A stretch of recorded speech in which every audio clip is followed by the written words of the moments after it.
ఇర్మియా గ్రంథము 30వ అధ్యాయము 17-18 వచనాలు ప్రభు నీతో మాట్లాడుతున్నటువంటి వాగ్దానం. That's a promise. దేవుడు ఆయన మాట అంటే అవును అంటే అవును, కాదు అంటే కాదు. ఆయన అవును అని నీతో చెప్పినటువంటి మాట ఒకసారి గమనిద్దాం. వారు ఎవరును లక్ష్య పెట్టనని సియోననియు వెలివేయబడినదనియు నీకు పేరు పెట్టుచున్నారు. అయితే నేను నీకు ఆరోగ్యము కలుగు చేసేదను, నీ గాయములు మాన్పెదను. ఇదే యెహోవా వాక్కు. యెహోవా ఈ మాట సెలవిస్తున్నాడు. యాకోబు నివాస స్థలములను కరుణించి వాని గుడారములలో నేను చెరలో నుండి రప్పించును. అప్పుడు పట్టణము దాని కొండ మీద కట్టబడును, నగరియు యథాప్రకారము నివాసులు గలది అగును. ఆయన అంటున్నాడు, నిన్ను వెలివేశారు, నిన్ను పట్టించుకోలేదు, నిన్నెవడో పట్టించుకోని వ్యక్తి నువ్వేం చేయగలవులే, నీ దగ్గర ఏముందిలే అని మనుషులు అనుకుంటున్నారు. కానీ ఆయన అంటున్నాడు, నేను నీ గాయాలు మాన్పిస్తబోతున్నాను, నీకు ఆరోగ్యాన్ని ఇవ్వబోతున్నాను, నీ శరీరానికి కావాల్సిన సమస్య విషయాలను చేయబోతున్నాను. చాలా మంది స్వస్థత అనే పదం దేనికి సంబంధించింది అనుకుంటారు? ఆరోగ్యానికి సంబంధించి. నేను నీకు స్వస్థత కలుగు చేస్తాను అనగానే అమ్మయ్య అయితే నాకు జ్వరం తగ్గిపోద్ది, నాకు జబ్బు తగ్గిపోద్ది అనుకుంటారు. స్వస్థత కేవలం ఆరోగ్యానికి మాత్రమే సంబంధించింది కాదు. నీ మానసికమైన స్వస్థత, నీ ఆర్థిక స్వస్థత, నీ ఉద్యోగ స్వస్థత, నీ చేసే పనిలో స్వస్థత, నువ్వేం చేయబోతున్నావు వాటన్నిటినీ గుణపరచడం స్వస్థత. స్వస్థత అనేది నీకు బాగు చేసుకొనటానికి అవకాశం లేనప్పుడు దేవుని ద్వారా కలిగి. కాబట్టి ఆ సంపూర్ణమైన భద్రత, క్షేమము, ఆరోగ్యము, బలము నీకు ఇవ్వటానికి ఆయన ఇష్టపడుతున్నాడు.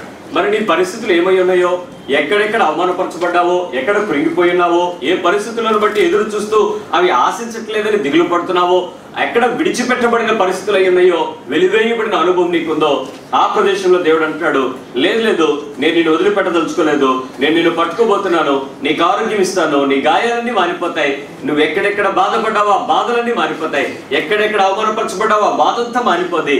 ఆ పరిస్థితులన్నీ నేను నీకు సహాయం చేసి కట్టి అందరూ చూడగలిగేటట్లు, ప్రజలందరూ ఆ ప్రదేశంలో ఉన్నారని ఆ గొప్ప సందడి, ఆ గొప్ప సంతోషం, ఆ ప్రజలందరితో పాటు నిన్ను తిరిగి ఆ పట్టణం మీద నిన్ను ఉంచబోతున్నాను, చెరలో నుంచి నిన్ను నేను బయటికి తీసుకొస్తున్నాను అంటున్నాడు.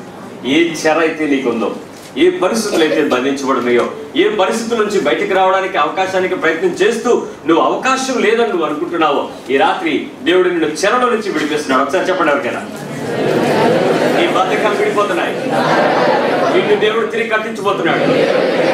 గొప్ప పట్టణంగా మారిపోతావు, గొప్ప జనముతో నువ్వు దీవించబడబోతున్నావు, గొప్ప సంతోషాన్ని వర్ణించబోతున్నావు, నీకు సంపూర్ణ ఆరోగ్యం దొరుకుతుంది. మరొకరు కూడా చెప్పండి, మీరు ఇంకో వైపు ఉన్నారు, ఇంకొక వైపు కూడా చెప్పండి, నీకు మంచి ఆరోగ్యం దొరుకుతుంది, అన్ని విడుదల, భయపడద్దు, ధైర్యంగా ఉండు, నీ గాయాలన్నీ వాడిపోతున్నాయి. ఆమేన్. ఇది ఎవరి మాట? ఆమేన్. దేవుని మాట ఎప్పుడు కూడా అవును అంతే, ఇంకో రకంగా ఏమి మార్పులు ఉండవు, దానికి అమెండ్మెంట్స్ లేవు, ఎవరు చేయడానికి అవకాశం లేదు. మంచిది. దేవుని యొక్క వాక్యంలోకి వెళ్దాం.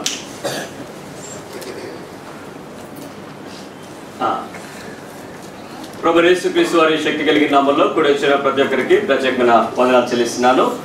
మనము నేర్చుకుంటున్నటువంటి ఒక ప్రత్యేకమైన అంశాన్ని మనం చూసినప్పుడు, దేవుడు మనుషులతో చెప్పాడు, మీరు దేహంతో దేవుని మహింపరచండి అని. 1 కొరింథీ పత్రిక 6వ అధ్యాయము 20వ వచనం ఒకసారి చూద్దాం. 1 Corinthians chapter 6 verse 20. కొరింథీయులకు రాసిన మొదటి పత్రిక 6వ అధ్యాయము 20వ వచనం. 1 కొరింథీ 6వ అధ్యాయము 20వ వచనం. మీరు విలువ పట్టి కొనబడిన వారు కాబట్టి మీరు దేహముతో దేవుని ఏం చేయాలి? మహిమపరచాలి. మీరు ఎప్పుడైతే మీ దేహముతో దేవుని మహిమపరుస్తారో, దేవాతి దేవునికి వచ్చేటువంటి మహిమ క్రీస్తుకి మార్గము కాబట్టి, ఆ మహిమను ఎప్పుడైతే యేసుక్రీస్తు ద్వారా ఈ లోకంలోనికి చూపించి మహిమకు మార్గం అయి ఉన్నాడో, ఆ మార్గములో ఉన్న మనము ఎప్పుడు కూడా దేవుని మహిమపరిచే రీతిగా మన జీవితాలు ఉండాలని దేవుడు కోరుకుంటున్నాడు.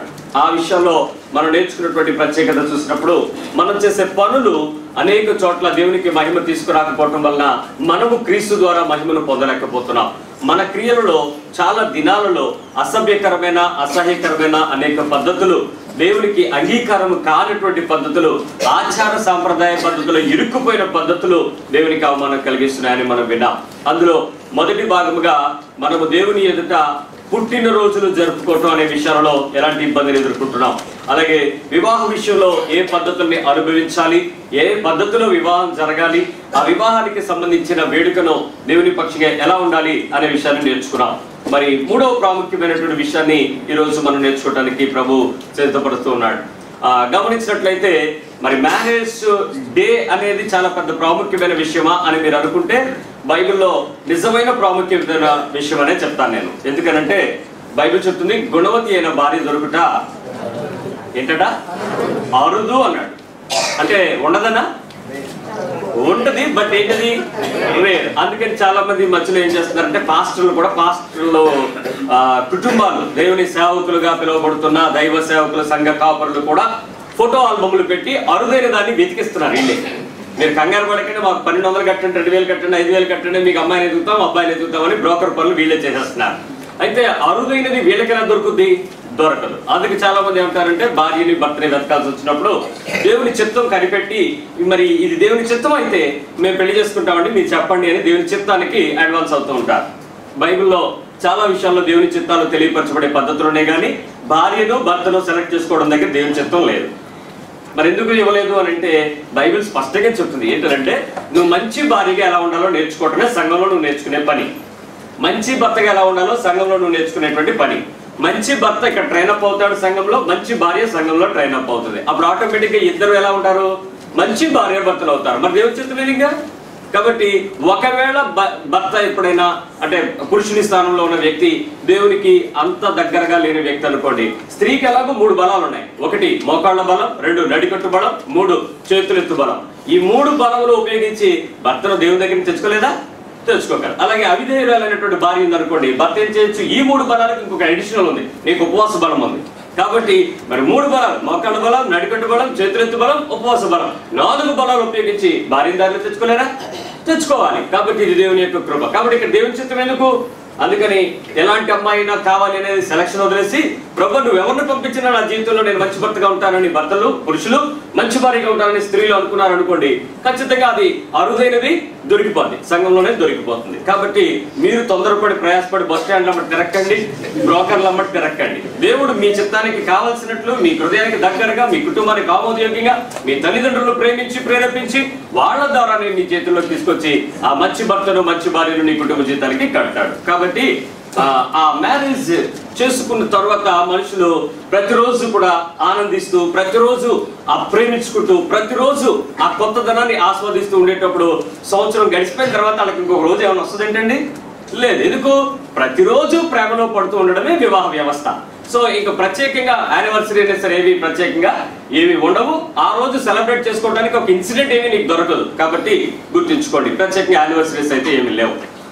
ఇక నెక్స్ట్ కొంచెం రోజుల్లోకి ముందుకు వచ్చేస్తే మనిషికి ఒక లైఫ్ సైకిల్ స్టార్ట్ అవుతుంది. పుట్టుక, ఎదుగుదల, ఆ తర్వాత బాగా ఎదుగుతాడు, ఆ తర్వాత పెళ్లి చేసుకుంటాడు, పిల్లల్ని కంటాడు, పెద్ద చేస్తాడు, లాస్ట్కి ఒక స్టేజ్లోకి వచ్చేటికి ఏమవుతాడు మనిషి? ఈ విల్ ఎక్స్పైర్, చనిపోతాడు, ప్రభునందు నిద్రిస్తాడని మనం చెప్తూ ఉంటాం. బైబిల్లో డెత్ డే గురించినటువంటి కొన్ని అంశాలు ఉన్నాయి. వాటిని మనం తెలుసుకుని ఇంకెప్పుడు మనం అలాంటివి ఎలా సిద్ధపడాలో ఒకసారి ఆలోచించుకోండి. మీ అందరికీ తెలిసింది ఏంటంటే మీ బర్త్డే ఎప్పుడో మీకు తెలుసు, మీ డెత్ డే ఎప్పుడో తెలుసా? తెలియదు. మొదటి మరణము నువ్వు చనిపోయి పాపం విషయమే చనిపోయి తిరిగి లేచిన రోజు నీ ఫస్ట్ డెత్ డే. రెండవ డెత్ డే ఒకటి ఉంది. ఆ మరణించే రోజు నీకు ఎలా ఉంటుందో తెలియదు. బైబిల్ ఏం చెప్తుందో చూద్దాం. ప్రసంగి గ్రంథం 9వ అధ్యాయం, ఎక్లెసియాస్టిక్ 9:5. ప్రసంగి 9:5. ప్రసంగి గ్రంథము 9వ అధ్యాయము 5వ వచనం. ఎక్లెసియాస్టిక్ చాప్టర్ 9:5. బ్రతికియుండు వారు తాము చతురని ఎరుగుదురు, అయితే చచ్చిన వారు ఏమీ ఎరగరు. వారి పేరు మరుబడి ఉన్నది, వారికి ఏ లాభమో కలగదు. వారికి ప్రేమించరు, పగబెట్టుకొనరు, అసూయపడరు. సూర్యుని కింద జరుగు వాటిలో దేని ఎందులో వారికి ఎప్పటికీ మళ్ళీ చదవండి, ఎప్పటికీ వంతు లేదు. ఎప్పటికీ అంటే అప్పుడప్పుడా, ఎప్పుడునా? ఏం లేదు.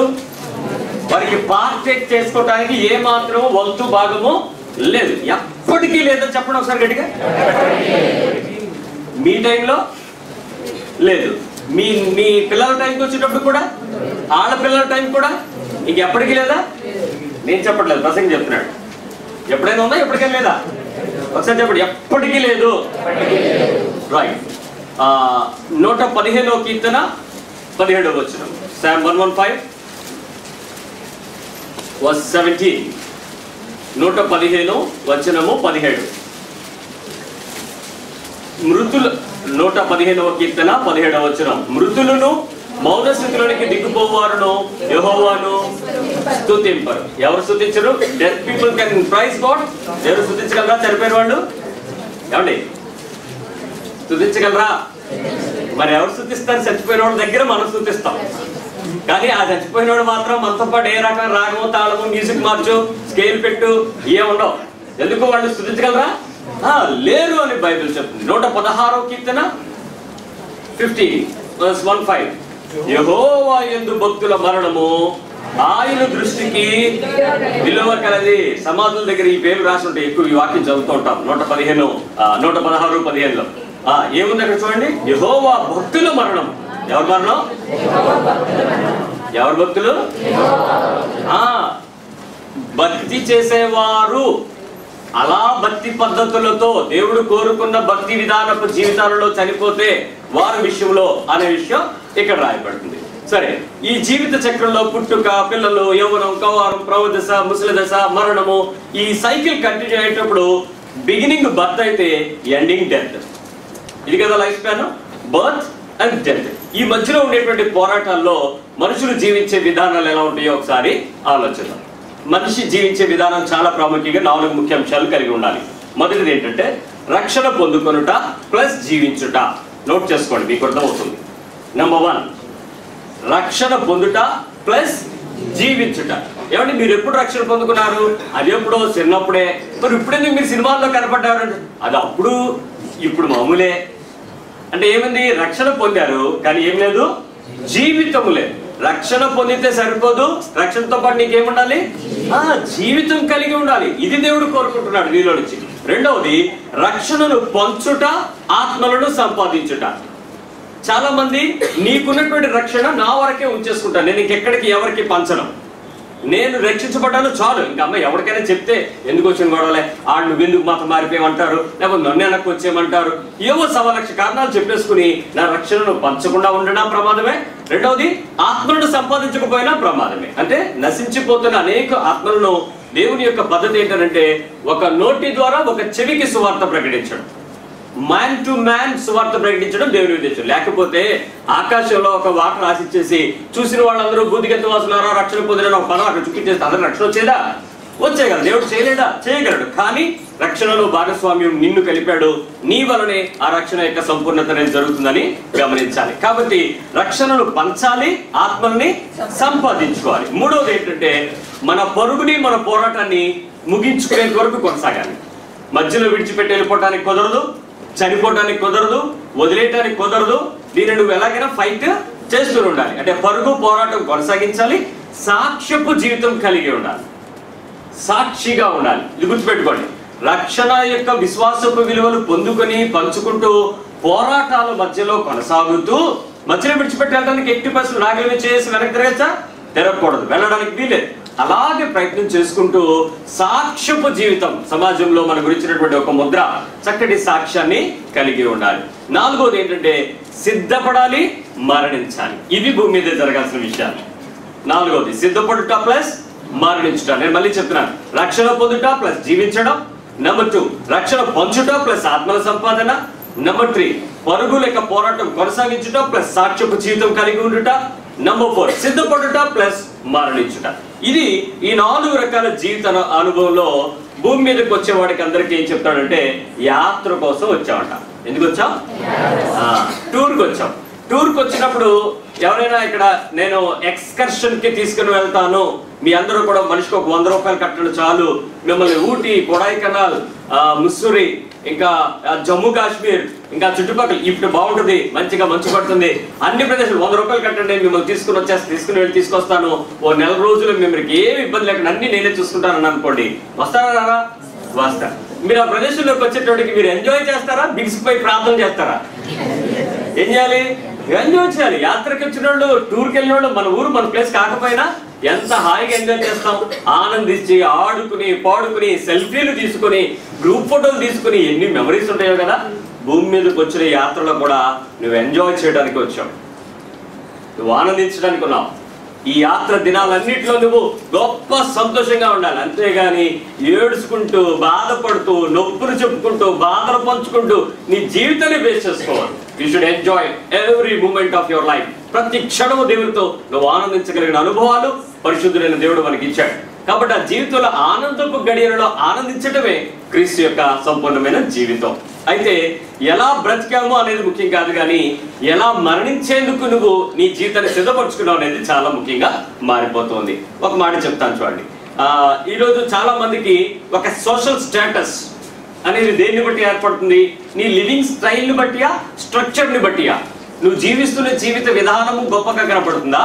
నీకు ఉద్యోగ స్థాయి, కులము, లేక మతము, డబ్బులు, అందము, మరి మనకున్నటువంటి పితరుల ఆస్తులు, వీటిని బట్టి నీ స్థాయి గుర్తించబడుతుందా? ప్రపంచం అంతా కూడా వీటిని బట్టి గుర్తించబడుతుంది, కానీ నువ్వు జీవిస్తున్న జీవిత విలువలను బట్టి ఇప్పుడు కూడా లెక్క చేయలేకపోతాను. ప్రసంగి గ్రంథం 7వ అధ్యాయము 1వ వచనంలో ఆయన భక్తుడైనటువంటి సొలొమోను చక్కటి జ్ఞానాన్ని చెప్పాడు. ఎక్లెసియాస్టిక్స్ చాప్టర్ 7:1 ఆయన ఏం చెప్పాడో చూసినట్లయితే, ఒకని జన్మదినము కంటే మరణ దినము చాలా మేలు.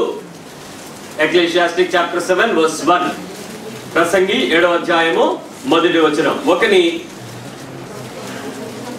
నేను సెకండ్ పార్ట్ చదివాను. ఒకని జన్మదినము కంటే మరణ దినము మేలా, మరణ దినమే మేలా? తెలుగు వైపు చూడండి, మారిపోయిందా? మే అనే చిన్న ఒక్క పుల్లుకి ఎంత అర్థం మారింది చూసారా? మరణ దినమే మేలు. ఇప్పుడు ఆలోచించండి, ఈరోజు మరణించిన వారు మనకి ఎప్పుడైనా చనిపోతానికి ఎవరైనా ఉన్నారు అని అంటే వాళ్ళ దగ్గరికి వెళ్ళినట్టేనే నాకు చాలా అనుభవాలు ఉన్నాయి. పాస్టర్ గారు మీరు ఒకసారి ప్రార్థన చేసి వెళ్ళండి అని అంటారు. నేను అక్కడ ప్రార్థన చేద్దామని వెళ్ళేటప్పటికి ఆ లాస్ట్ స్టేజ్లో ఉంటుంటారు.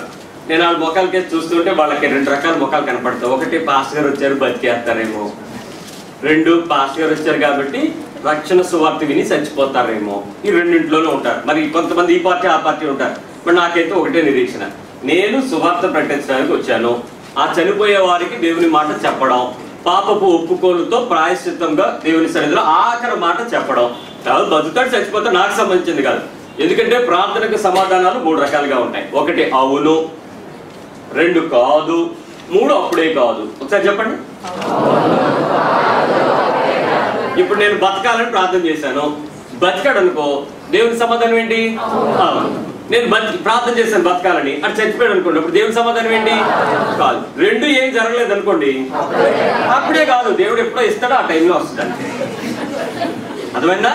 మీ అందరికీ కూడా ఇదే ప్రిన్సిపల్, ఎంతగాని ఏం మారిపోదు. మీరు ప్రార్థన చేసినప్పుడు కూడా ప్రార్థన సమాధానం రాలేదని ఏడవకండి, అప్పుడే కాదు. రైట్? నేను అదే ప్రార్థన చెప్పేస్తాను, ప్రభువా ఆమె ఇన్నా వినకపోయినా ప్రతి శరీరంలో కూడా ఆఖరి వరకు పనిచేసే పాటు చెవి. లాజరు శరీరం 3 రోజులు అయిపోయింది. 4వ రోజు యేసుప్రభు వారు అక్కడికి వచ్చారు. సమాధి తలుపు రాయి తీయండి, నేను పిలుస్తున్నాను అన్నాడు. ఊరుకో బాబు 4 రోజులు అయిపోయింది, వెళ్ళిపోయినారు. లేదు నేను పిలుస్తాను తీయండి అన్నాడు. మొత్తానికి తీశారు. ఆ కంపు కొడుతుంది అంటున్నప్పుడు పిలిచినప్పుడు లాజరు బయటికి రా అన్నాడు. ఏమైంది? లాజరు లేచి నడిచి వచ్చాడు లేదా? ఎందుకు నడిచి వచ్చాడు? అప్పటికి అతను చనిపోయి 4 రోజులై శరీరం కుళ్ళిపోతున్నా ఆ అంతరేంద్రియాలలో ఉన్న ఆ ఒక్క భాగమే ఎక్కువసేపు పనిచేస్తూ ఉంటుందట. అయితే దేవుని స్వరం అక్కడికి వెళ్ళి ఆ చచ్చిపోయిన లేపుకుని బయటకు వచ్చింది. ఒకవేళ లాజరు బయటికి రాకుండా రా అన్నాడు అనుకోండి, ఎంతమంది వచ్చేస్తారు తెలుసా? మొత్తం అందరూ వచ్చేస్తారు. అందుకే యేసుక్రీస్తు వారు లాజరు బయటికి రా అని పిలిచాడు. అర్థం చేసుకోండి. లేకపోతే దేవుని స్వరానికి లేవరా చెప్పండి? లేస్తారు కదా. మృతులు ఆయన స్వరం విని లేచిన బయట చెప్తుంది కదా. ఇంకో మాట తెలుసా? యేసుక్రీస్తు వారికి లాజర్కి ఒక రిలేషన్షిప్ ఉంది. మార్తా, మరియా, లాజరు. వెళ్ళేటప్పుడు యేసు ఎలా పిలిచాడో తెలుసా? లాజరుని పిలిచాడు. ఇక్కడ ఒకే పేరు కలిగిన 4 ఉండొచ్చు, కానీ 4ని ఒకే మనిషి ఒకేలాగా పిలవరు, వేరువేరుగా పిలుస్తూ ఉంటారు. ఒక్కొక్కరికి ఒక్కొక్క రకమైన పేరుతో. చిన్నీలు ఇక్కడ 5 ఉండొచ్చు, కానీ ఒక్కొక్క చిన్నీని ఒక్కొక్క రకంగా చిన్నీ అని పిలుస్తారు. అలాగే లాజర్ని పిలిచేటప్పుడు కూడా లాజరు అని పిలుచుంటాడు. యేసుకి లాజర్కి ఉన్న ఆ ఫ్రీక్వెన్సీ, ఆ వేవ్ లెంత్ మ్యాచ్ అయింది. తప్పన చెవులోంచి మనిషి లేచి బయటకు వచ్చాడు. కాబట్టి ఆ చనిపోయినటువంటి ఆ దినం ఆ ప్రత్యేకమైన పరిస్థితిని యేసుక్రీస్తు వారు చూస్తున్నాడు. అందుకే ఆ మరణ దినము మధ్య మనిషి ఎలాంటి జీవితం జీవించాడనే విషయం అర్థం చేసుకుంటాం. ఒకసారి ఆలోచిద్దాం. ఆ మరణించే సమయంలో యేసుక్రీస్తు వారు కనుక మన ఎవరైనా మరణించే వారి దగ్గర ఉండేటప్పుడు దేవుడు నిన్ను నన్ను పంపితే మీరేం చెప్తారు చెప్పండి? చచ్చిపోతారు రేపు, లేకపోతే ఇంకో గంటలో చచ్చిపోతారు అంటే ఏం అప్పు చెప్తారు? తాళం చెవులు ఎక్కడున్నాయి, బ్యాంక్ పుస్తకాలు ఎక్కడున్నాయి, చీటి కాగితాలు ఎక్కడున్నాయి, కట్టాల్సిన ఎంత, తీసుకోవాల్సిన ఎంత, ఎవడివ్వాలి, ఎంత చేయాలి, ఇంకేమైనా చెప్తారా? ఇన్సూరెన్స్లు ఏమేమి కట్టావు, ఇంకా ఆస్తుల గురించే మాట్లాడతారు తప్ప ఇంక దేని గురించైనా మాట్లాడరా? నేను మీకు ఈ ప్రసంగం అయ్యేలోపు నాకు అప్పగింతలు పెట్టిన ఒక ఆవిడ గురించి చెప్తాను, జాగ్రత్తగా విందురుగా. చచ్చిపోయేటప్పుడు చాలా మంది మనకున్నటువంటి ఆలోచన ఏంటంటే, మీరు భయపడద్దు, బాధపడద్దు. ఈ వాక్యం మీరు వినడానికి ఉద్దేశం ఏంటంటే, బ్రతికి ఉండగానే దేవునికి భయంకరమైన జీవితం జీవించకపోతే ఒకరోజు మీ గురించి సాక్ష్యం చెప్పే దినం భయంకరంగా ఉంటుంది. అందుకు ఈ రోజు మీ జీవితాన్ని చక్కటి విలువ కలిగిన దేవునికి భయంకరమైన పద్ధతికి సిద్ధపరచుకోవాల్సిందిగా దేవుడు ప్రేరేపిస్తా ఉన్నాడు. చనిపోయిన వెంటనే మనుషులందరికీ ఒక పెద్ద సిస్టమేటిక్ లెక్క ఏమొస్తుందంటే, భూస్థాపన కార్యక్రమం ఎలా చేయాలి, ఏమి కంగారు పడాల్సిన పని లేదు, పాస్టర్ గారు చూసుకుంటారు అనుకుంటాను. నేను మీకు ఒక మాట చెప్తాను. సంఘాల్లో ఇప్పటికీ ఈ రకమైనటువంటి చాలా బలహీనతలు ఉన్నాయి. నేను నేర్పిస్తూ ఉన్నాను, నేర్చుకుని ఉన్నాను. అపోస్తుల కార్యాల గ్రంథం 5వ అధ్యాయం, యాక్ట్స్ చాప్టర్ 5. అపోస్తుల గ్రంథము 5వ అధ్యాయము. మనకి క్రైస్తవ సహోదరులు ఇద్దరు ఉంటారు. ఈ కుటుంబం చాలా బెస్ట్ క్రిస్టియన్ లైఫ్ ఫ్యామిలీ. ఎవరో తెలుసా? Brother Ananias and sister Sapphiras. అన్నయ్య సఫీరాలు ఇక్కడ ఉన్నారు. వీళ్ళిద్దరూ కూడా ఏం చేశారో మీ అందరికీ తెలిసిందే. నేను ఎక్కువ చెప్పను కానీ వాళ్ళ గురించి 5వ విషయం చదవండి. అననీయ ఈ మాటలు వినుచునే పడి ప్రాణము విడువగా వినిన వారికి అందరికీ మిగుల భయము కలిగాను. అతడు ఒక తప్పు చేశాడు, ఆస్తిని అమ్మారు. అమ్మిందాన్ని జాగ్రత్తగా తీసుకొచ్చి దేవునికి ఆ పాదాల దగ్గర, అపోస్తుల పాదాల దగ్గర పెడుతున్నట్లుగా ఒక పెద్ద వేషం వేశారు. వాడు అడిగాడు, పాపం పేదరు తప్పేం లేదు, బాబు నువ్వు అంతకే అమ్మావా అని అడిగాడు. అడిగినప్పుడు ఆయన ఏమన్నాడు? అవునవును అన్నాడు. వెంటనే చచ్చిపోయాడంట. చచ్చిపోయిన తర్వాత సాతాను ఎందుకు నీ హృదయాన్ని ప్రేరేపిస్తున్నాడు అన్నాడు. Spot death. అప్పుడు నెక్స్ట్ 6 verse. అప్పుడు పాస్టర్ గారు లేచి వారిని బట్టలతో చుట్టి మోసుకొని పోయి సమాధిలో పాతిపెట్టి పాస్టర్ గారు ప్రార్థన చేసి వచ్చిరి.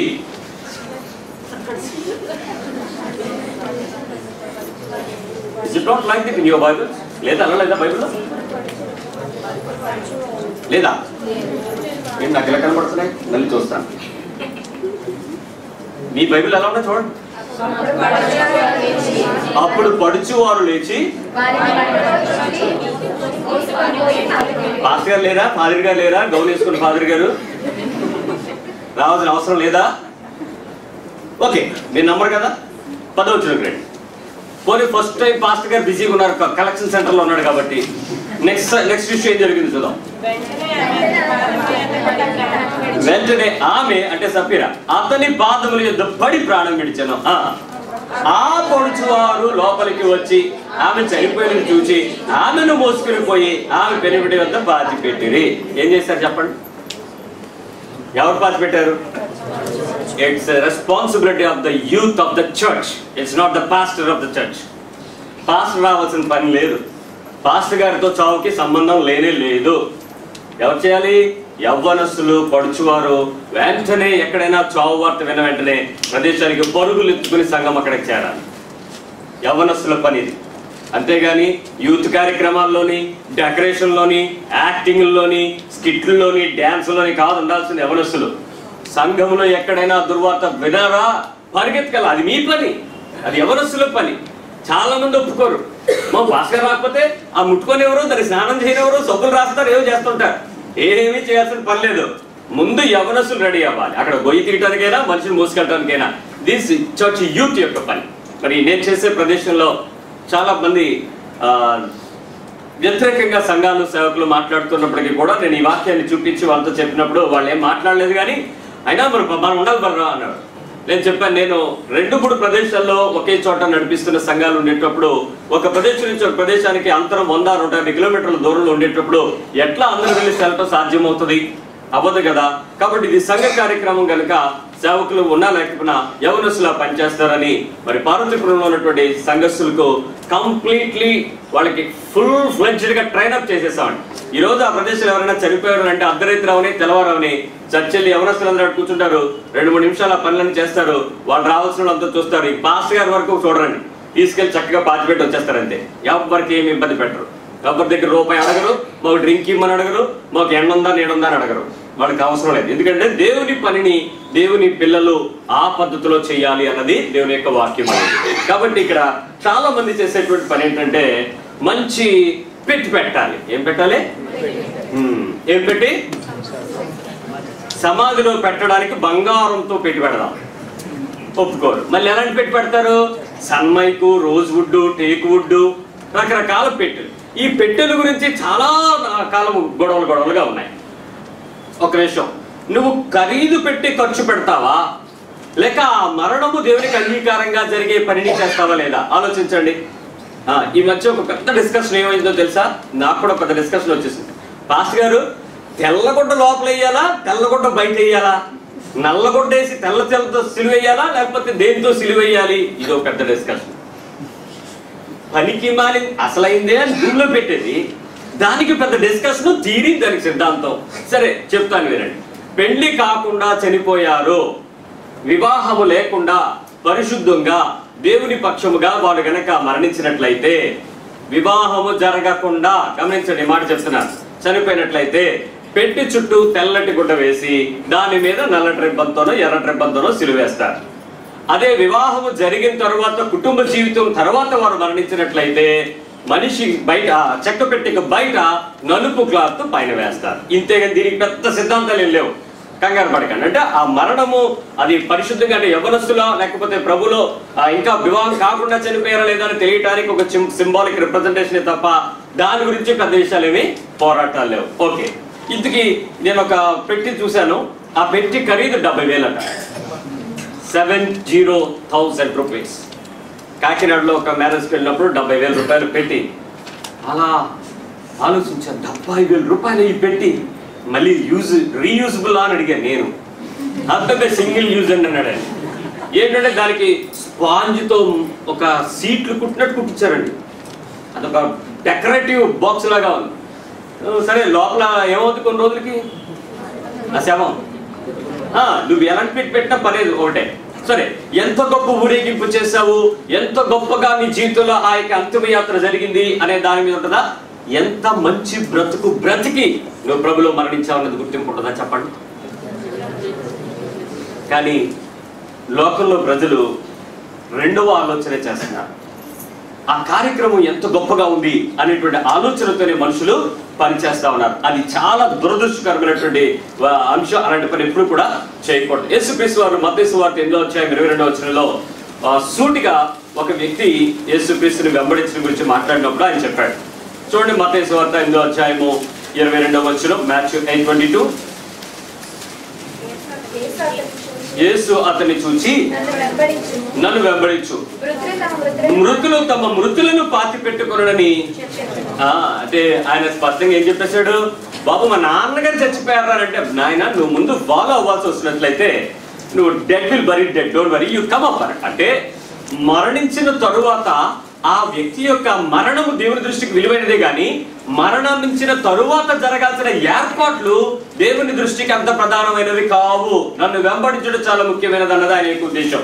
అదే విషయం లూకా సువార్తలో కూడా చెప్పారు. చూడండి, లూకా సువార్త 9వ అధ్యాయము 60వ వచనంలో కూడా ఆయన అదే మాటను మళ్ళీ చెప్పాడు. లూక్ 9:60. అందుకు ఆయన లూక్ 9:60, లూకా సువార్త 9వ అధ్యాయం 60వ వచనం, మృతులు తమ మృతులను పాతి పెట్టుకోనండేమో, నీవు వెళ్ళి దేవుని రాజ్యమును ప్రకటించమని. ఏది ఇంపార్టెంట్ అండి? దేవుని రాజ్యం ప్రకటించడం ఇంపార్టెంటా, వెళ్ళి సమాధి కార్యక్రమంలో కూర్చోవడం ఇంపార్టెంటా? ఒక పాస్టర్ గా ఉంటే అతనికి దేవుని రాజ్యం ప్రకటించడం ఇంపార్టెంటా, సమాధి కార్యక్రమాలకు వెళ్ళి మీటింగ్ లో కూర్చోవడం ఇంపార్టెంటా? ఏది ఇంపార్టెంట్? డబ్బులు ఇస్తారు కాబట్టి సమాధి కార్యక్రమాలకు వెళ్ళడమే పాస్టర్లకు ఇంపార్టెంట్. ఆ పనికి మాలిన సమాల మీద డబ్బులు ఏరుకోవడం మాని దేవుని రాజ్యం ప్రకటించమని యేసుక్రీస్తు వారు చెప్తున్నాడు. అది ఎవరున్నా లేకపోయినా జరిగిపోయే పని, దానికి అంత ఇంపార్టెంట్ కాదు.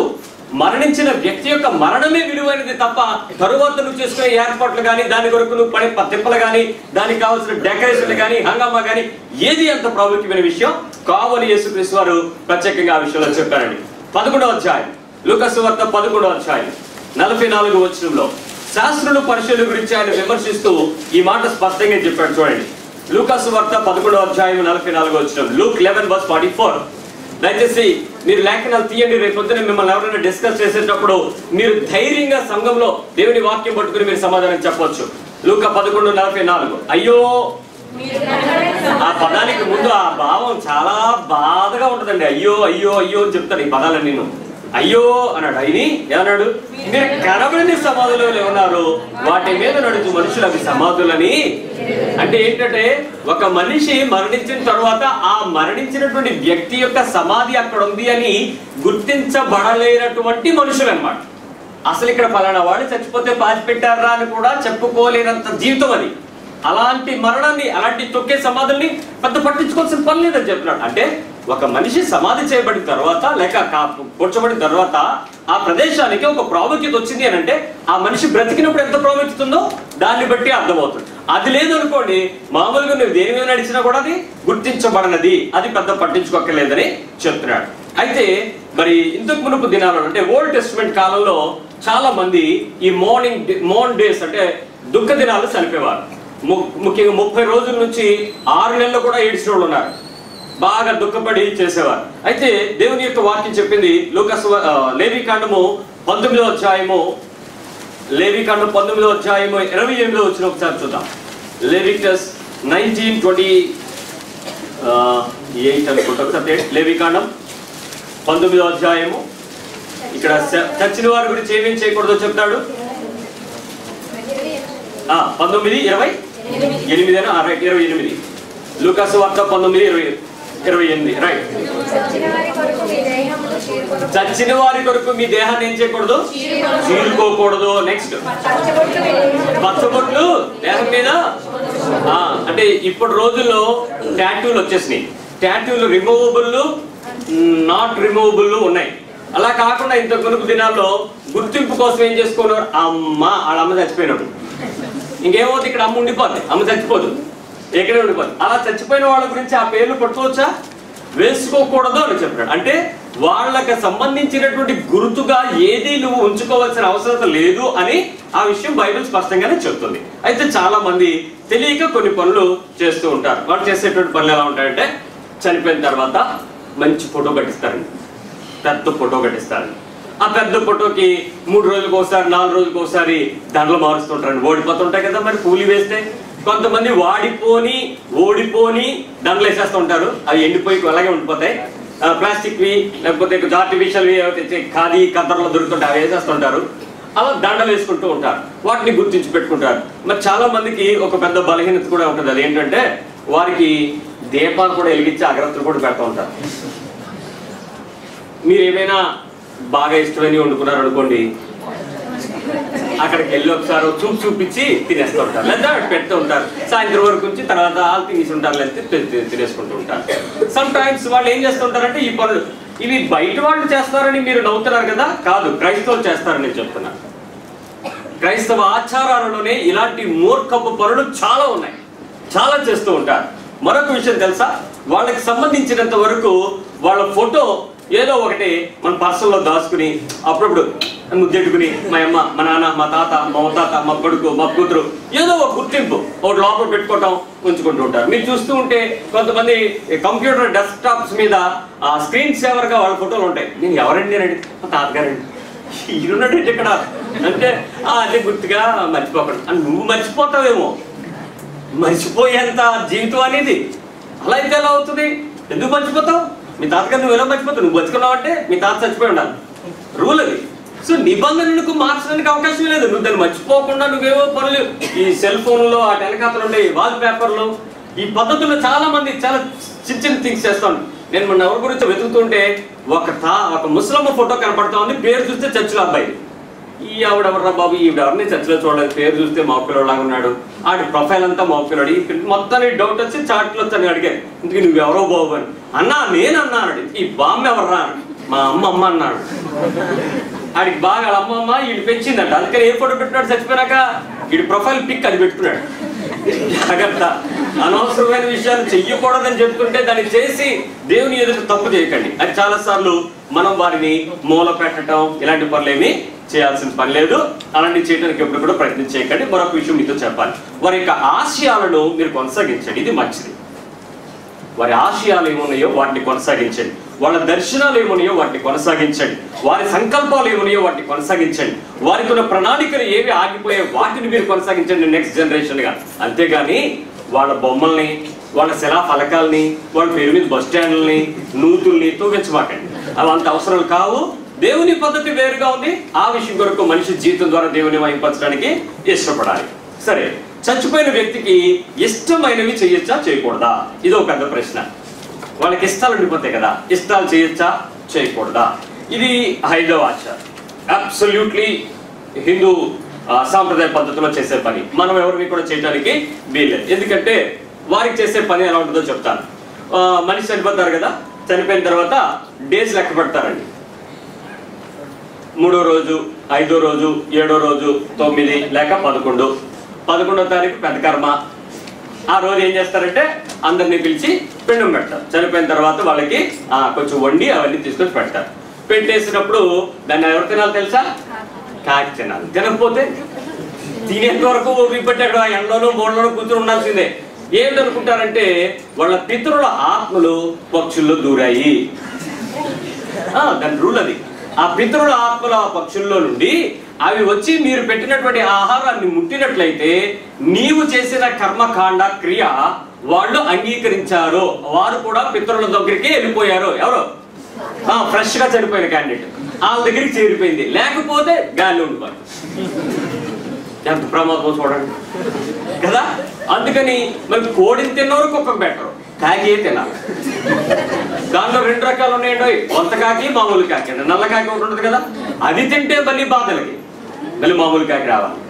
అది వస్తే తోలుతుంటారు వాళ్ళు, నువ్వు మంచిది కాదు. ఇవన్నీ ఆచారాలు, వాటిని ఎప్పుడు కూడా మనం చేయడానికి క్రైస్తవ పద్ధతుల్లో సాంప్రదాయాలు ఏమీ లేవు. నేను ఎందుకు చెప్తున్నాను తెలుసా? నేను అప్పుడప్పుడు సమాధులు చేయడానికి ఉన్న అవకాశం ఉండి వెళ్ళినప్పుడు వండి జాగ్రత్తగా వాటిని తీసుకొచ్చి సమాధుల మీద ఇస్త్రాపులో పెట్టినవి ఉన్నాయి. ఆశ్చర్యం వేసింది. అక్కడ మన సోదరుడు ఉన్నాడు, పనిచేస్తాడు సిమెంటర్లు. ఏంట్రా నాయన అని అడిగితే అప్పుడప్పుడు తెచ్చి పెడతారన్నా అన్నాడు. ఇదేం పెండం పెట్టడం అర్థం కాదు, తప్పు. అలాంటి ఆచారాలు చేయకండి. ఓకే, దాన్ని దాటి మరొక విషయం మీరు ఆలోచించినట్లయితే చాలా మంది ఆ సంతృప్తి పడేటువంటి పద్ధతులు వాళ్ళు చేస్తే మనం ఏం చేస్తాం తెలుసా? సన్మాన సభ. ఏం పేరు? నేనైతే ఇదే పేరు పెడతాను. ఎవరైనా అంటారు దాన్ని స్మారక సభ అనకూడదు, సన్మాన సభ అనాలి. చచ్చిపోయిన తర్వాత ఆ ఫోటో పెడతారు, దండ వేస్తారు. పాస్టర్ గారు వాళ్ళ అమ్మ నాన్న ఎవరు ఉంటారు వాళ్ళని పిలుస్తారు, దండ తీస్తారు, దండ వేస్తారు. ఒక 2 నిమిషాలు మౌనం పాటిస్తున్నట్టు ఉంటారు. ఉంటే ఆ తర్వాత మామూలు అయిపోద్ది అంటాను. ఇప్పుడు ఆయన గురించి ఏం చేస్తారు చెప్పండి? ఇప్పుడు పొగడతా, చచ్చిపోయిన ఆయన గురించి పొగడతలు. ఒత్తప్పుడు పండగలప్పుడు చేస్తారు, ఇప్పుడు చచ్చిపోయినట్టు ఇది చేస్తారు. ఏం చేస్తారు తెలుసా? ఆయన ఒకవేళ బొమ్మగాయని అనుకోండి, అయ్యగారు ఇలాగా, అయ్యగారు అలాగా, అప్పుడు ఇలాగా ఇవన్నీ జ్ఞాపకాలలో ఉన్నటువంటి వాళ్ళని గొప్ప చేయడానికి ఎంత మ్యాక్సిమం చేస్తారో అంత మ్యాక్సిమం చేస్తారు. కానీ వాళ్ళని ఎంత గొప్ప చేస్తారో బతుకున్నప్పుడు ఎప్పుడు వాళ్ళ ముఖం దగ్గరికి వెళ్ళినోడు కాదు. ఇటు మళ్ళీ ఏం గిన్నెడు మంచినీడు ఇచ్చినోడు ఉన్నాడు ఇక్కడ. కానీ ఆ రోజు మీటింగ్కి ఎక్కడ లేని మాట గుర్తు చేసుకుని చెప్పేస్తారండి. ఎంత బాగా మాట్లాడతారో తెలుసా సభలో. ఒకసారి నన్ను కూడా అలాంటి సభకి పిలిచారండి, వెళ్ళారు. ఇక్కడ ఉన్నారు కొంతమంది సహోదరులు అవుతున్నారు. ఆ సభకి వెళ్ళినప్పుడు అన్నాను, అయ్యగారు బతుకున్నప్పుడు ఎలా ఉన్నారో నాకు తెలియదు, ఎంత చండాలంగా దేవునికి వ్యతిరేకంగా బతికాడో వాటి గురించి మాట్లాడుకుందాం. చెప్పండి లేచాను, నా అబ్బాయిని లేపాను ముందు. మీ నాన్నగారు దేవునికి వ్యతిరేకంగా ఎక్కడెక్కడ బతికాడో చెప్పాను. కాసేపు అటు ఇటు చూశాడు, చెప్పాడు. అప్పుడు చెప్పాడు, మా నాన్నగారు ఈ విషయాల్లో కొంచెం వ్యతిరేకంగా ఉన్నారు, ఇలాంటి విషయాల్లో వ్యతిరేకంగా ఉన్నారు, ఇలాంటి పద్ధతులు వ్యతిరేకంగా ఉన్నారు, ఇలాంటి పద్ధతులు వ్యతిరేకంగా ఉన్నారు. ఇప్పుడు మాకేమర్థమైంది? చచ్చిపోయినా నీ గురించి కూడా ఇలాంటి మాటలు మాట్లాడతామని అర్థమైంది. మిగిలిన వాళ్ళందరికీ పాఠం దొరికిందా లేదా? అంతేగాని ఆయన ఇలాగా అలాగా చప్పట కొట్టామనుకోండి, ఏమర్థమవుద్ది? నీ గురించి కూడా అలా చెప్పుకునేలాంటి వేషాలు వేషధారణ బతుకుతాం. యథార్థమైన బ్రతుకి అదే విషయం. సరే, మొత్తానికి చెప్పారు. బైబిల్ ఏం చెప్తుందో తెలుసా అండి? నీతిమంతుని జ్ఞాపకం చేసుకున్నట ఆశీర్వాదకరము. బైబిల్ ఎక్కడ ఉందో తెలుసా? సామెతలు 17. మళ్ళీ మీరు ఫోన్లు చేసిన నడకండి, ఆ రెఫరెన్స్ ఎక్కడ రాసుకోండి. సామెతలు 10:17 మీకు అవసరమైనప్పుడు గుర్తొస్తుంది అది. ఏముందో చదువుకోండి అక్కడ. Proverbs 10:7.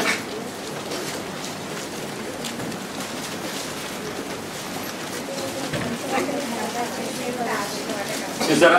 నీతిమంతుని జ్ఞాపకం చేసుకోండి ఏముంది? చచ్చిపోయిన వాళ్ళు అందరు జ్ఞాపకం అందుకోవడానికి ఇదే టైటిల్ వేస్తారండి. నాకు ఒక ఆయన వచ్చి అడిగాడు, పాస్టర్ గారు ఏ కలర్ తో కార్డులు కొట్టించాలండి అని. నీకు ఎందుకురా రాని డౌట్ ఎందుకు వచ్చింది అని అడిగితే, హిందువులు బ్లాక్ కలర్ తోనే కొడతారండి చచ్చిపోయినప్పుడు, మనమే కలర్ కొట్టాలండి అన్నాడు. రెడ్ కలర్ తో కొట్టాను. వాళ్ళకి ఆపోజిట్ నువ్వు కొట్టో ఏ కలర్ అయితే రెడ్ గ్రీన్ మల్టీ కలర్ కొట్టాను. వద్దులేండి సార్ డబ్బులు ఎక్కువ. మరి డబ్బులు ఎక్కువైపోతాను ఆలోచించినాడు. కార్డు ఎందుకు? వదిలి పిలిచి వచ్చినాడు వస్తాడు, రానాడు రాడు. కానీ మనుషులందరికీ ఏదో గొప్ప జరగాలి, అది నీవు గొప్పగా చెప్పాలి. మంచిది. నీతిమంతుడు జ్ఞాపకం చేసుకున్నట్టు ఏంటంట? మీరే ఒప్పుకున్నారా? రైట్. ప్రసంగి గ్రంథం 7వ అధ్యాయం 20 వచ్చిన చూడండి. అలా చేపెట్టుకోండి అక్కడ. ఇప్పుడు తీయండి ప్రసంగి 7:20 తీయండి. ఎక్లెసియాస్టిక్స్ 7:20.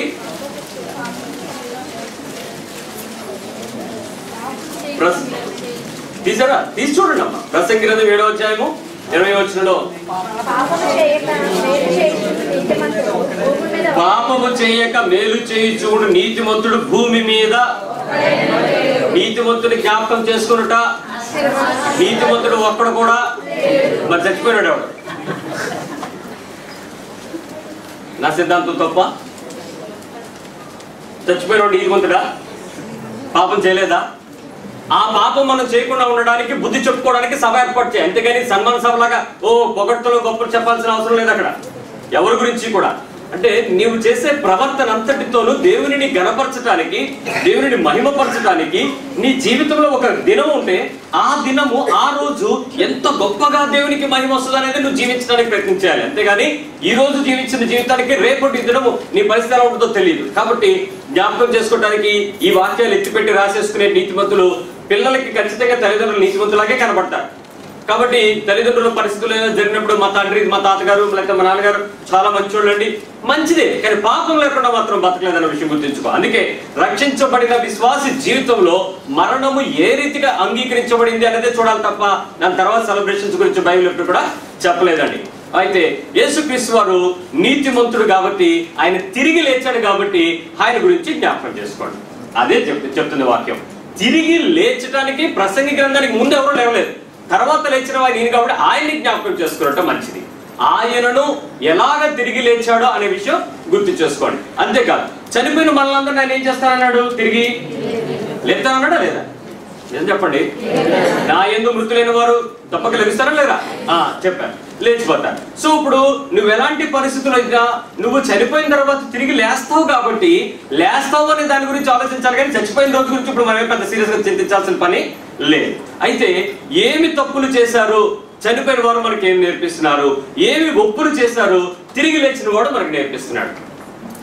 మళ్ళీ చెప్తున్నాను, ఏమి తప్పులు చేశారో చచ్చిపోయిన వాడు మనతో మాట్లాడతాడు. ఒక చనిపోతే వాళ్ళు ఎలాంటి తప్పులలో ఉండి, ఎలాంటి పరిస్థితుల్లో, పొరపాటులో, తప్పులు ఉన్నారో నేర్పిస్తారు.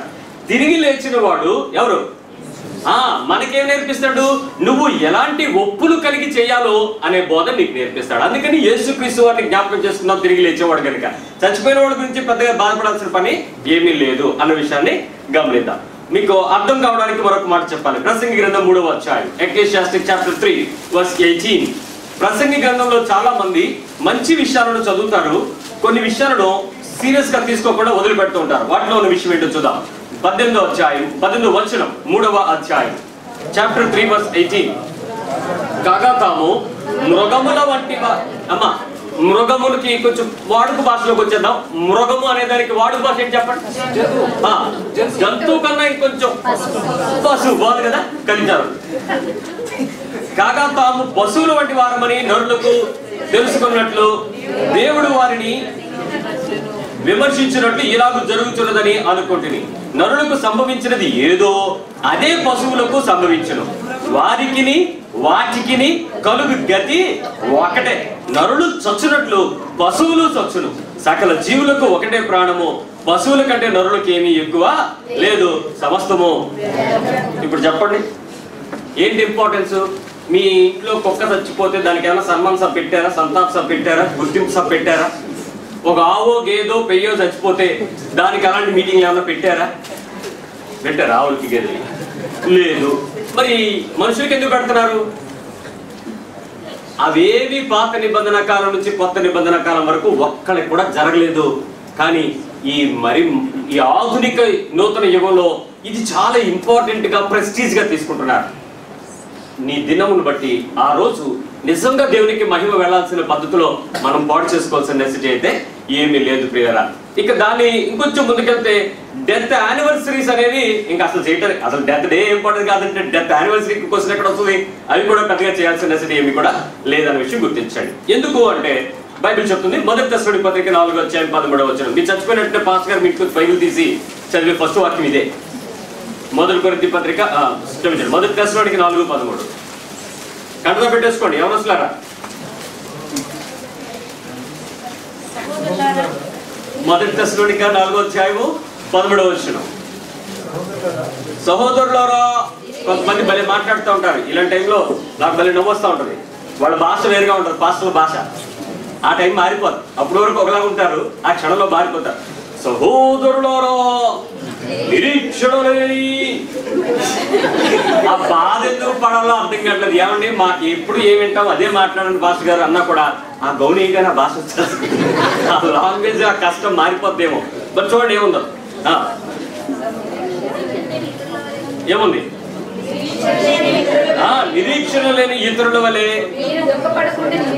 మీరు దుఃఖపడకుండా నిమిత్తము నిద్రించుతున్న వారి గురించి మీకు తెలియకుండా మాకు ఇష్టం లేదు. ఎవరి గురించి?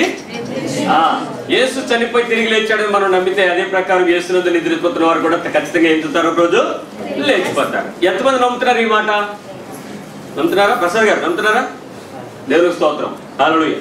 ఎప్పుడైతే నమ్మేశామో, యేసునందు నిద్రించిన వారి గురించి నమ్మేశామో, ఇంకా చచ్చిపోయిన వారి గురించి మనం బాధపడాల్సిన పనిలే. వెళ్ళి బేరమని ఏడు పేడవలసిన అవసరం లేదు.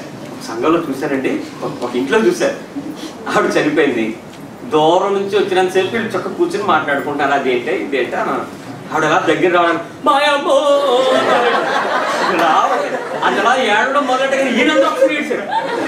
ఒక్కసారి సభ గొల్లు అన్న బైబిల్లో మాట చూసారా? గొల్లుగా ఉండినట్టు ఒక్కసారి గొల్లు మనం ఏంటి బాగానే ఉన్నారు కదండి. అలా చూస్తున్నారు. ఆవిడ వచ్చింది, పక్కన కూర్చుంది, ఆవిడ చేతులు లేగేసింది, శవాన్ని ఇలా కనిపిస్తుంది, అలా కనిపిస్తుంది. 5 నిమిషాలు అయిపోయింది. తర్వాత మామూలుగా కూర్చుని కాఫీ తాగారు. 5 నిమిషాల్లో ఏడుపు ఆగిపోయింది. మళ్ళీ ఇంకో క్యాండిడేట్ అక్కడ నుంచి బస్సు దిగింది అనుకోండి, మళ్ళీ ఏడుపు మొదలవు. నిజమేనా? తెలియదు, రాకూడదు. నిరీక్షణ లేని ఇతరుల వలె మీరు అవసరం లేదు, బాధపడకండి. Don't worry for the day of the day. దాని గురించి లేస్తారు, ఖచ్చితంగా లేచిపోతారు. నమ్ముతున్నారా లేదా? ఇప్పుడు మీకు చెప్తాను చూడండి. యోబు గ్రంథం 7:9 దయచేసి మేక్ యువర్ రెఫరెన్స్. మీరు చాలాసార్లు వినున్నప్పటికీ కూడా ఈ వాక్యాన్ని మీ హృదయంలోనికి చేర్చుకున్నప్పుడు మీరు ఎప్పుడు కూడా తప్పు చేయరు, మీ జీవితం ద్వారా దేవుని మహిమపరుస్తారు. జోబ్ 7:9. యోబు గ్రంథము 7:9. ఎవరైనా మీ దగ్గరకు నేను కాకుండా, అంటే ఈ సంఘంలో ఉన్న పాస్టర్ గా నేను కాకుండా ఇంకెవరైనా పాస్టర్ వచ్చి మీకు ఎవరైనా ప్రసంగం లేకపోతే ఈ వాక్యాలు చూపించి ముందే చెప్పండి. మాకు తెలుసండి, వీడియో ఒకరు వర్రీ అండి, మేము ఏడవండి, మీరు మా గురించి చింతించకండి, దుఃఖపడే పాటలు చేయకండి చెప్పండి. 7:9. మేఘము విడిపోయి అదృశ్యమగినట్లు పాతాళము దిగిపోయిన వాడు మరి ఎప్పుడును అండర్లైన్ చేయండి. వాక్యం పాతాళమునికి దిగిపోయిన వాడు మరి ఎప్పుడును రాడు. 10 అతడు ఇక ఎన్నడును తన ఇంటికి రాడు. నెక్స్ట్, అతని స్థలము అతన్ని మరలా, మళ్ళీ మీకు వివరంగా చెప్పేస్తాను వినండి. చచ్చిపోయారు, రాత్రి ఇలా నడిచినట్టు ఉన్నాడండి, ఇలా గొల్లు మందండి, ఆవిడ దొరికినట్టే వినపడిందండి, ఆ పిల్లే నన్ను ఇలా అంటదండి, ఆ పిల్లే అన్నట్టు ఉందండి, వచ్చినట్టు ఉందండి. చచ్చిపోయిన మళ్ళీ తిరిగి వెనకొస్తాడా? ఎవరికైనా దయ్యాలంటే భయం ఉన్నారా? ధైర్యం చెప్పుకోండి. బైబిల్ చెప్తుంది, చచ్చిపోయితే ఒకసారి మనిషి పాతి పెట్టబడిన తర్వాత మళ్ళీ బయటకు రాడు. అమ్మయ్యానండి. ఆడికి ఇల్లు తెలియదు. బైబిల్ ఏం చెప్తుంది అక్కడ? తన ఇంటికి మరలా, తన ఇంటి గురించి తనకేమి. మీరు ఆ బల్ల మీద 20 రకాల స్వీట్లు, బాగా నచ్చిన జాయింట్లు, తాగే మందు, అదే టీ కాఫీ, ఇలాంటి ఏ మీరు పెట్టినా ముట్టడానికి కూడా బయటకు వచ్చే స్కోప్ ఉందా? అసలు ఇల్లే తెలియదు, మీరు దినం చేస్తే తద్దినం చేస్తే చెప్పండి, ఏమన్నా? ఏమీ లేదు. మీరు అనుకుంటారేమో ఎవరైనా వస్తారు ఇక్కడ చూస్తారు, ఏ ఆత్మ తిరగదు. ఒక్కసారి జరిగిపోయిన అంటే డిసప్పియర్డ్ అంతే. ఆ రోజుతో ఆ మనిషికి భూమి మీద నుంచి దేవుని దగ్గరికి పిలుపు వచ్చింది, వెళ్ళిపోయారంతే. డొర్లారా తిరిగి రండి, ఒక్కడు ఉండడానికి లేదు. నువ్వే నేను పారిపోతావు అంతే, రెప్పపాట్లు వెళ్ళిపోతామని. ఇంక నువ్వేం చేసావా? ఇక్కడ ఏమీ లేదు. ఎవరైనా అంజని వేసి జాతకం చెప్పించి అది చెప్పించి ఇది చెప్పించి ఇదిగో ఈ మూలం ఉన్నాడు అన్నట్టు అబద్ధం, సోదది. సోది చెప్పించుకోకండి, అవేవి జరగవు. బైబిల్ చెప్తుంది నీ దినం ఎంతో మహిమకరంగా దేవుని కొరకు నీ జీవితంలో జీవించే దినం స్పష్టంగా ఉండాలని ప్రభు చెప్తున్నాడు. కాబట్టి చాలా మంది ఈ యొక్క గొప్ప గొప్ప ఖర్చులు పెట్టుకోవడం, ఇలాంటి పనులు చేయటం, దేవునికి అట్టహాసంగా ఏమి చేయకండి, ధనాన్ని వ్యర్థపరచకండి, దేవుని పనిలో చక్కగా నమ్మకంగా ఉపయోగించేటట్లు జ్ఞానంగా ప్రవర్తించండి. ఇవేవి కూడా మంచివి కాదు. ఒకవేళ చేస్తే వాళ్ళ పేరట మీరు ఏమైనా చేయాలి అనుకుంటే వాళ్ళ సంకల్పాన్ని బట్టి చక్కటి పద్ధతిలో చేయడానికి ప్రయత్నించండి, అంతేగాని మరో పని చేయకండి. రేపు ఈస్టర్ ఎప్పుడో వస్తుంది. ఈస్టర్ సండే అనగానే ఎంతమందికి గొప్ప పండుగ అండి. ఏమండి, నేను మీకు ముందుగానే చెప్తున్నాను ప్రిపేర్ అవడానికి. చాలా మంది వెళ్ళి గడ్డి పీకి సున్నాలు వేసి వస్తుంటారు, అదే సమాధికి సున్నాలు కొట్టడం అంటారు కదా, అది వేసి వస్తూ ఉంటారు. వేసి రావడమే కాకుండా మరి కొంతమంది కడిగి శుభ్రంగా స్నానాలు చేయించి సమాధికి ఆ పనులు వేయించి పువ్వులు అవి పెట్టి దండలు చేసి వస్తూ ఉంటారు. మంచిది చేయండి. ఈస్టర్ రోజు పొద్దున్నే పెందల కడనే ఆ సిస్టర్ ఒక ఆమె వేసి వెళ్ళింది. ఎప్పుడు యేసు ప్రభు పెట్టిన సమాధి దగ్గరికి. ఇప్పుడు మన సిస్టర్స్ అందరూ మధ్యలేని మరీ సిస్టర్లే. తెల్లవారు 4 గంటలుగా లేచిపోయి వెళ్ళిపోయి సమాధిని చూసి అమ్మయ్య మా వాళ్ళు ఎగలేదని వచ్చేస్తారు.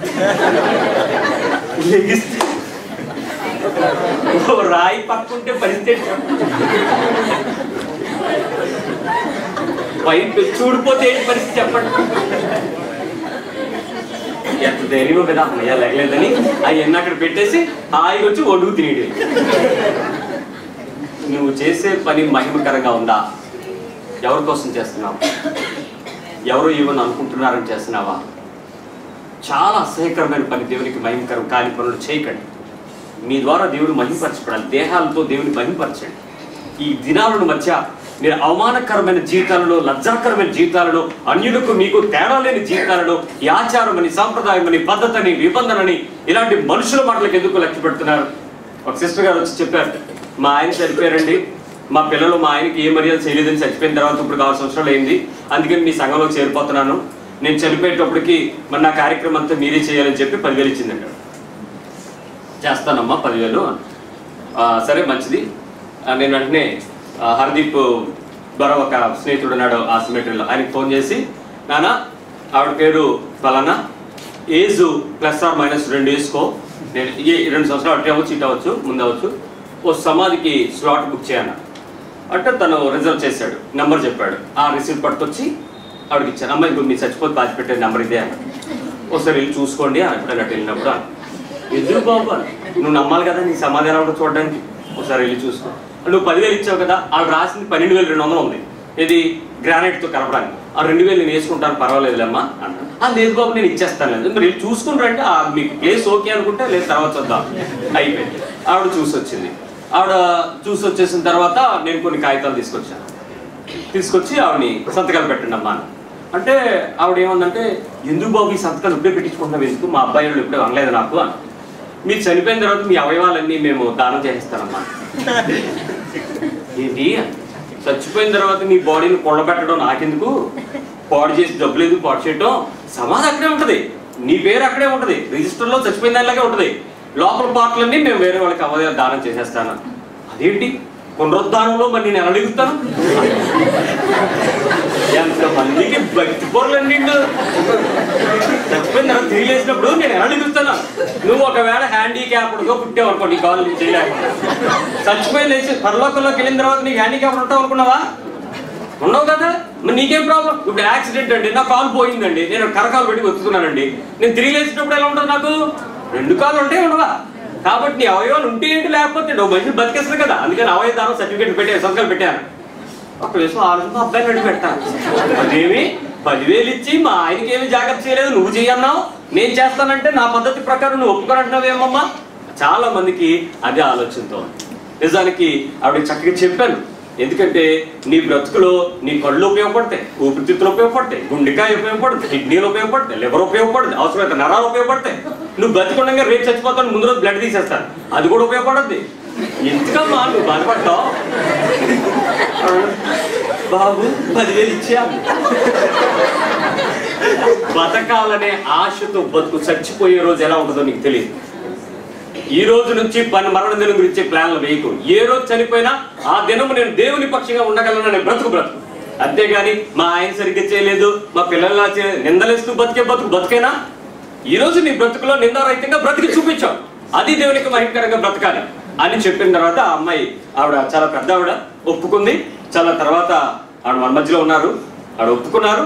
ఆ విషయాలన్నిటి బట్టి సంతోషం కలిగింది. విషయం ఏంటంటే చాలా మంది ఇలాంటి పద్ధతుల్లో వ్యతిరేకం కలిగించే, దేవునికి వ్యతిరేకమైన ఆలోచనతో జీవిస్తున్నారు. అలాంటి పనులు ఎప్పుడూ చేయకండి. మీ పిల్లలు ఏదో చేస్తారని, చేయలేదని, చేయించుకుందామని వాళ్ళకి చెప్పి వీళ్ళకి చెప్పి అలాంటి పనులు ఎప్పుడు కూడా చేయకండి. దేవుని విషయం కాదు. కానీ మీరు గమనించండి, మీ కుటుంబాలలో ఎవరైనా చనిపోయినప్పుడు వారి విషయంలో వారి పేరు మీద మీరు ఏమైనా చేసేటప్పుడు చక్కటి పద్ధతి, మీరు దగ్గరలో ఉన్నటువంటి ఏదైనా అనాథ శరణాలయం కానీ, లేక వృద్ధాశ్రమం కానీ, ఏదైనా చిన్నపిల్లల ఆర్ఫనేజ్ కానీ అలాంటివి ఏమైనా ఉంటే మీరు వెళ్ళి ఆ ప్రదేశంలో వాళ్ళందరికీ మీ కుటుంబం తరపున లేక ఆ వ్యక్తి తరపున ఏదైనా ఒక మంచి బహుమానాన్ని ఇచ్చి పెట్టండి.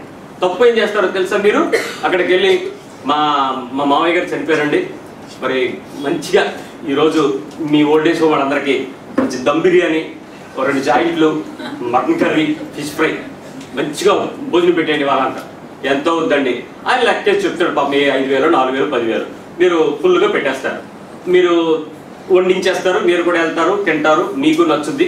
ముసలోళ్ళు కదండి, హాయిగా తినేస్తారు dum biryani, chicken, mutton, fish fry. ఆ తర్వాత రాత్రి నుంచి స్టార్ట్ అవుతుంది, నువ్వు ఇంటికి వెళ్ళిపోయాక అక్కడ తర్వాత ఒకడు లేచి మంచం మీద వెళ్ళేస్తా ఉంటాడు.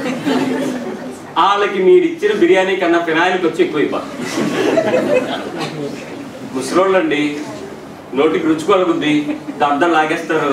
ఆ తర్వాత అరగదు, కొట్టా ఉంటుంది జాడింపు. ఆ తర్వాత నువ్వు వెళ్ళిపోతావు వాళ్ళ బాధ కూడా. ఎంతమందో నాతో చెప్పి ఏడ్చిన వాళ్ళు ఉన్నారు. పాస్టర్ గారు, బాబోయ్ చూసుకోండి బాబు, మీరు ఏం చేస్తారు తెలుసా? అలాంటి దగ్గరికి వెళ్ళి మేము డాబు 20,000 ఇస్తాం, భోజనాలు పెట్టి అలాంటి చెక్కటి ఒక 20 బస్తాలు బియ్యం వేయండి, మీకు వేయండి, ఏది ఉంటే వాళ్ళు నెలంతా తింటారు. 2 బస్తాలు బియ్యం ఇవ్వండి, లేకపోతే ఒక గ్రాస్ కందిపప్పు పడేయండి, ఒక చింతపప్పు కొని, ఏదైనా వస్తు రూపంగా లేదు, మంచి ఫ్యాన్ కొనివ్వండి, ఒక వాటర్ కూలర్ కొనివ్వండి, ఒక ఏసీ కొనివ్వండి, ఒక ఫ్రిడ్జ్ కొనివ్వండి. ఆ ఇంటికి సంబంధించిన బయట రిపేర్స్ ఏమంటే కూర్చోడానికి దిమ్మలు వేసివ్వండి, ఒక గార్డెన్ వేస్తే గార్డెన్ వేసివ్వండి. వాళ్ళకి ఏమైనా సెక్యూరిటీ కావాలంటే ఒక సెక్యూరిటీ ఎంప్లాయర్ పెట్టి వాడికి నెల జీతం ఇవ్వండి. మీరు ఏదైనా ఒక పద్ధతి చేయండి, అంతేగాని ఒక పూట ఖర్చుతో మీరు ఇచ్చేసి ఏదో గొప్ప చేసేసుకున్నాము మీ నాన్నగారికి, మీ తాతగారికి, మా మామగారికి, మా అమ్మగారికి అని మెహర్బానీలు చేయమాకండి. దేవునికి అంగీకారం కాదు. చక్కటి పద్ధతుల్లో వారికి మీరు చేయగలిగిన సహాయము ఈ పద్ధతిలో ఉండాలి. అల్టిమేట్ గా మీరు భోజనం పెట్టుకోవాలనుకుంటే బైబిల్ చెప్తున్న పద్ధతి పెట్టేద్దాం. లోకసువార్త 14వ అధ్యాయం. ఇక తప్పదండి మేము పెట్టకపోతే ఊరుకోమనే వాళ్ళకి ఈ సూత్రం. లోకసువార్త 14వ అధ్యాయం 12 నుంచి. Luke Gospel chapter 14 verse 12.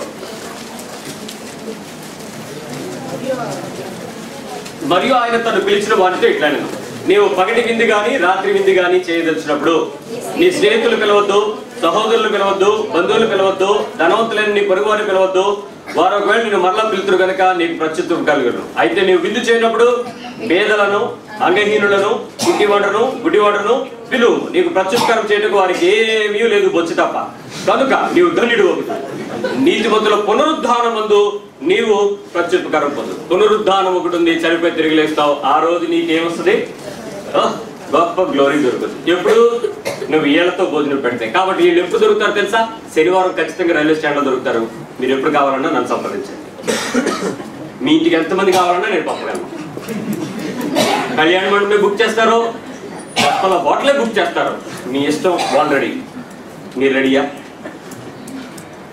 ఏ డే అన్నది నీకు ముఖ్యం కాదు. చాలా మంది తప్పులు, కొన్ని పద్ధతులు ఏం చేస్తూ ఉంటారు తెలుసా? ఇలాంటి గృహప్రవేశాలు, ఇలాంటి పద్ధతులు, ఇలాంటి క్రియలు ఆ ఒక్క రోజులో మీరు ఏదో చేసే విషయాలు కాదు. మీ లైఫ్ స్ట్రక్చర్. క్రైస్తవ విశ్వాసం ఏంటంటే నడుస్తూ ఉన్న గాజు బొమ్మ. నీవు నడుస్తూ ఉన్న గాజు బొమ్మవి. నువ్వు జారినా నువ్వే పగులుతావు, ఎవడైనా రాయేసినా నువ్వే పగులుతావు. కాబట్టి నీ బ్రతుకంతా దేవునికి మహిమకరంగా ఉండేలాగున ప్రతి క్షణము నువ్వు దేవుని కొరకు బ్రతకాలి. అనుక్షణము దేవుని నీతి కొరకు బ్రతకాలి. అనుక్షణము దేవునికి మహిమ తీసుకురావడానికి నీ జీవితాన్ని నడుస్తూ బ్రతకడమే దేవుడు కోరుకుంటున్నటువంటి భక్తి. ఇది దాటి ఏ రోజు ఎలాంటి పరిస్థితుల కొరకు ప్రయత్నం చేయకండి. అలాంటి మెహర్బానీలకి, గొప్పలకి, ఆ యొక్క ప్రశంసలకి, మీ నాన్నగారికి ఇలా చేశారు, అలా చేశారు, ఇలా చేశారు, అలా ఎన్ని వద్దు. దేవునికి మహిమ వచ్చిందా లేదా నీ ఆఖరి దినం గురించి. ఈ రోజే గనక నీ ఆఖరి దినం అయితే ఈ రోజు నువ్వు ఎలా సిద్ధపడ్డావో, నీ రక్షణ జీవితం ఎలా ఉంది, విశ్వాసిగానా, సేవకునిగానా, రక్షించిన వానిగానా, జీవించిన వానిగా ఉన్నావా? దేవుని తెలుసుకున్న తర్వాత నీ లైఫ్ స్టైల్ అంతా కూడా దేవుని కొరకు మహిమకరంగా ఉండేలాగా నీ విశ్వాస జీవితం ఎలా ఉంది ఒకసారి చూసుకో. మన క్రియల ద్వారా, మన పనులన్నిటి ద్వారా నిజముగా దేవునికి మహిమ రావాలి. అది నీ బర్త్డే అవని, నీ యొక్క డెత్ డే అవని, మరి ఇంకే రోజైనా అవని. కాకుండా నీకు గొప్ప తెచ్చే, నీ కుటుంబానికి గొప్ప తెచ్చే, ఒక మర్యాదైన సంఘానికి గొప్ప తెచ్చే పని ఏది చేసినా దేవునికి ఆమోదం కాదు అని గుర్తించి ఇకపై మన విశ్వాస క్రియలు దేవునికి మహిమకరంగా ఉండేటట్లు సిద్ధపరచుకుందాం. ప్రభు మనకి సహాయం చేస్తాడు. ప్రార్థించారు.